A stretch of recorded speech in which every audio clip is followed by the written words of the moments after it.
Всем привет! Сегодняшняя наша тема – тұсаукесер жыры. Песня на пляже «Тұсаукесер». Тұсаукесер – это казахский традиционный обряд, который проводится, когда ребенок начинает делать первые шаги.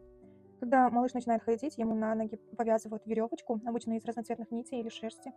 И затем уважаемый человек, часто родственник или друг семьи, перерезает эту веревочку. Это символ того, что путь ребенка открыт, и он будет ходить уверенно и легко. Новые слова: жир – это песня, поэма; мадинет – культура; алажып – перстая веревка. В обряде тұсаукесер используют алажып – дәстүр, традиция; бата – благословение. Первое задание – сөздердің мағынасын келесі бағаннан тап. Вам нужно найти значение слов в следующей колонке. Первое – алажып. Первое у нас г. Алажып. Второе – әке қосып айтатын өлең. Это у нас жыр. А. Третье – басқа адамдарға айтатын жақсы сөздер. Это у нас тілек. А. Четвертое – барлығы жақсы көреді. Сыйлы. Это В. Бес. Пятое – тәрбиесі мол.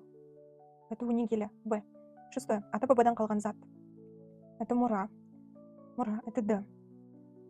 Седьмое – 100 жыл. Ғасыр. Г. Седьмое. Второе – нужно прочитать текст вам. И третье задание, ссылаясь на этот текст, ответьте на вопросы. Первый вопрос: тұсаукесер тойында болдың ба? Ты когда-нибудь побывал в мероприятии тұсаукесер? Мой ответ, я написала: жоқ, мен тұсаукесер тойында болмадым. Нет, я не бывала. Второе: тұсауды неліктен алажыппен кеседі?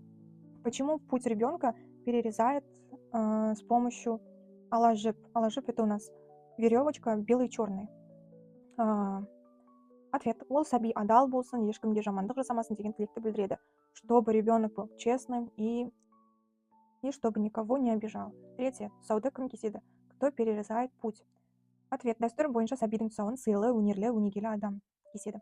По традиции перерезает путь уважаемый и талантливый человек. Четвертое: тұсаукесер жырын кім айтады?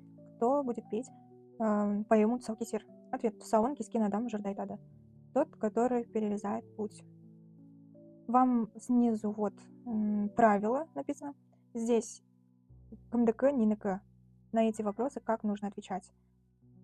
Если слова заканчиваются на а, е, я, то мы добавляем окончание нікі. Например, вопрос: ертоқым кімдікі? Это чье ертоқым? Баланікі, сына, ұлынікі. И если слова заканчиваются на л, р, ж, з, и краткий м, н, н, ю, у, то добавляем окончание дк. Например, вопрос: тиме ненікі? Это пуговица от чего? Камзолдыкі, от камзола.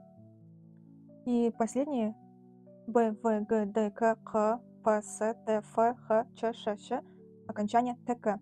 Шапан кімдікі? Чей шапан? Саматтікі, талаптікі. Шапан самата, шапан талапа. Теперь следующее задание. Ответьте на вопросы. Используя правило, мы будем отвечать на эти вопросы. Первый вопрос. Бұл ән кімдікі? Чья это песня? Бұл ән халық әні, песня народа. Второе. Бұл той кімнің тойы? Свадьба, чья свадьба? Бұл той томиристің тойы, мероприятие томириса. Третье. Тақия кімдікі? Тақия — это тюбетейка. Тақия менің әкемдікі, оны ата сыйлаған. Тақия моего отца, его подарил дедушка. Четвертое. Мына түйме ненікі? Бұл түйме камзолдікі, түсіп қалған ғой. Пятое. Мынау кімнің кимешегі? Бұл кимешек әжемдікі, ол оны жақсы көреді. Четвертое А задание. Здесь пример: менің жырым, жыр менікі. Первый вариант — менің жырым, второй вариант — жыр менікі. И все эти предложения нужно записать по этому правилу. Первое предложение: сенің алажыбың, ответ: алажып сенікі. Второе: оның қарындасы, ответ: қарындас оныкі. Третье: адамның тілегі, тілек адамдікі. Четвертое: оның тойы, ответ: той оныкі. Пятое: біздің қонағымыз, қонақ біздікі. Шестое: сіздің балаңыз, бала сіздікі. Седьмое: біздің камера, ответ: камера біздікі.